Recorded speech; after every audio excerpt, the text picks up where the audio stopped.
عرض سلام و ادب خدمت دوستان و همراهان گرامی.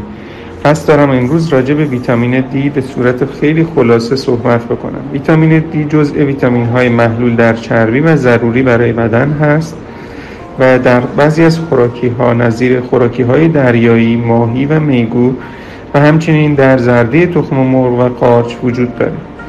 توصیه کلی این هست که تمام افراد بالای 18 سال از مکمل خوراکی ویتامین دی که به صورت قرص‌های 50,000 واحدی ویتامین دی هست به صورت ماهیانه یک عدد استفاده بکنند.